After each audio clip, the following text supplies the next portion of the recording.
ఇప్పుడే జీ5 app download చేయండి. చూడండి మీ ఫేవరెట్ టీవీ షోస్ ఎప్పుడైనా ఎక్కడైనా. ఎంగేజ్మెంట్ టైంలో ఏమైందో మర్చిపోయారా? ఆవిడ తీసిందే వేసుకోవాలని ఎంత గొడవ చేసింది. ఆవిడ పాతకాలం ఆలోచనలు, ఆవిడ లేనిపోని అభిరుచులను నా మీద రుద్దడానికి ప్రయత్నిస్తుంది. ఆవిడికి తగ్గట్టు నేను బట్టలు తీసుకోవటం అంటే నా వల్ల కాదు. నీ బట్టల విషయంలో కలగ చేసుకోనని వదిన చెప్పింది కదా సహస్ర. ఇక్కడ అవునని అక్కడికి వెళ్ళాక కాదనరని గ్యారంటీ ఏముంది? అభిప్రాయ భేదాలొచ్చాయంటే అనవసరంగా మా మధ్య గొడవలైనా రావచ్చు, ఒకరి మీద ఒకరు మార్చుకోవచ్చు. అది మా పెళ్లి మీద ప్రభావం చూపించొచ్చు. అసలు ఇవన్నీ ఎందుకు? సింపుల్ గా ఆమెను వదిలేసి వెళ్ళిపోతే ఒక పనైపోతుంది కదా. అవును వసుధ, ఇంక ఈ విషయం గురించి ఎక్కువగా ఆలోచించొద్దు. అలా వదిలి వెళ్ళడం నాకు నచ్చడం లేదు. వదినను కూడా తీసుకెళ్దామక్క.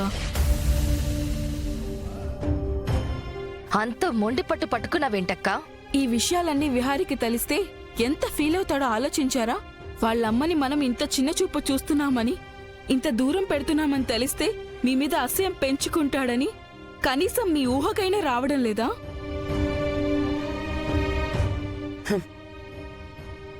సరే అయితే రమ్మను, వచ్చి ఏదో మూలు కూర్చోమను. వదినా, వదినా!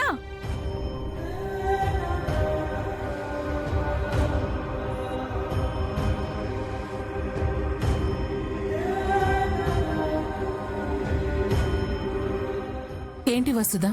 చీరలు కొనడానికి ధర్మపురం వెళ్తున్నాం కదా, నువ్వు కూడా బయలుదేరు.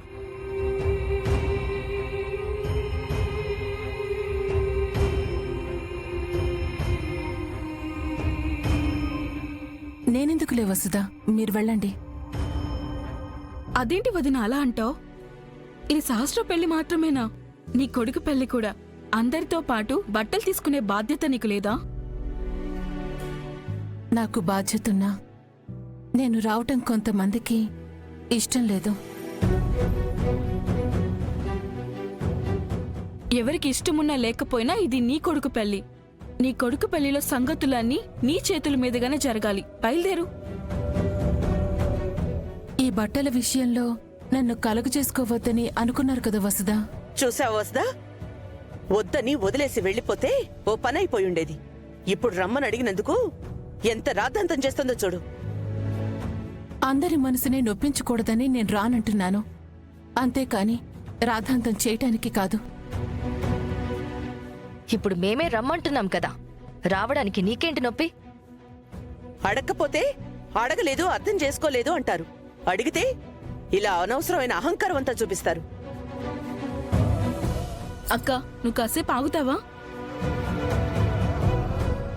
వదినా, అన్నీ పట్టించుకుంటూ పోతే ఏదీ చేయలేము.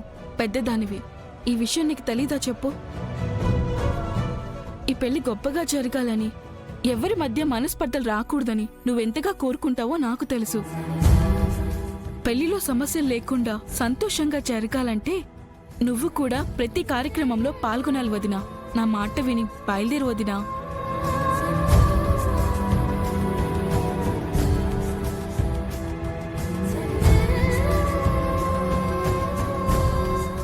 ఇదిగో, నువ్వింకేం మాట్లాడుకో, బయలుదేరాలంతే. సరే వసుదా. రావదినా.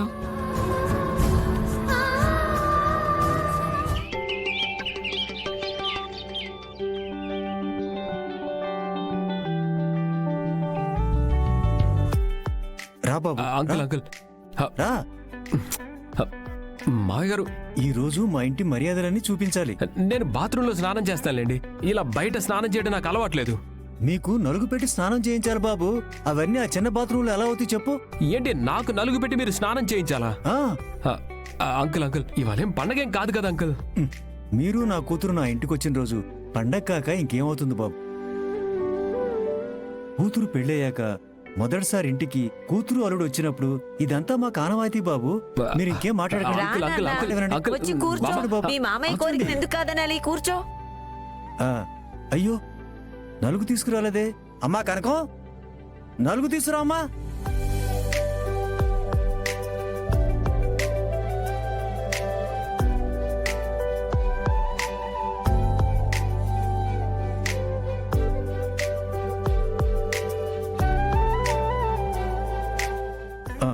బాబు ఆ చొక్కా తీసే. ఏంటి షర్ట్ తీసేయాలా? ఇదంతా నా వల్ల కాదండి. అంత సిగ్గుపడితే ఎలా బాబు? మగాడంటే ఎలా ఉండాలి?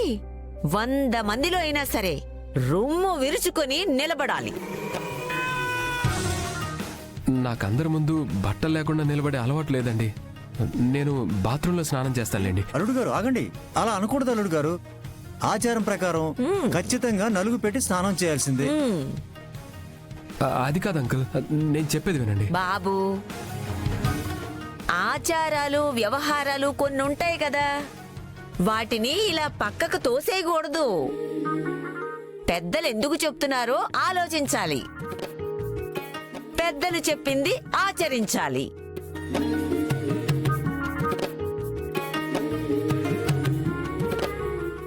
అల్లుడు గారు ఇలా చెప్తే వినరు గాని నేనే తీసేస్తాను.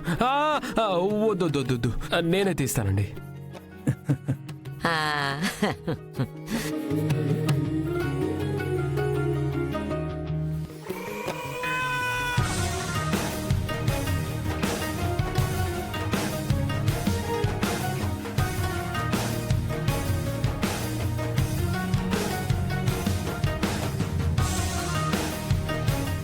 తీస్తా.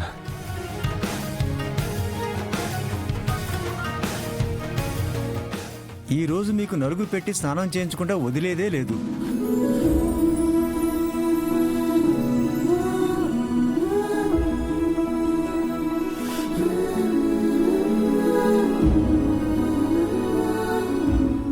అమ్మా, ఇది పట్టుకో అమ్మా. తీసుకో అమ్మా.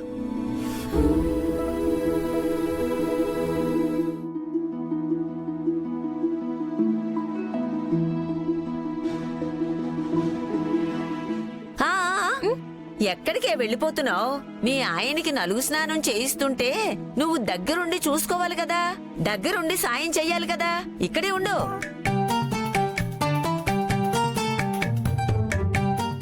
అల్లుడు గారు, నలుగు పెట్టి స్నానం చేస్తే చాలా మంచిదండి. పైగా శరీరం తళతళ మెరుస్తుంది. వజ్రానికి స్నానం పెడతారే అలా అన్నమాట. ఈ పాత పద్ధతులు మీకు తెలియకపోవచ్చు, పాటిస్తే మాత్రం మంచి ఫలితాలు వస్తాయి. ఏంటి లక్ష్మి ఇదంతా? ప్రామిస్ అండి, నాకేం తెలీదు.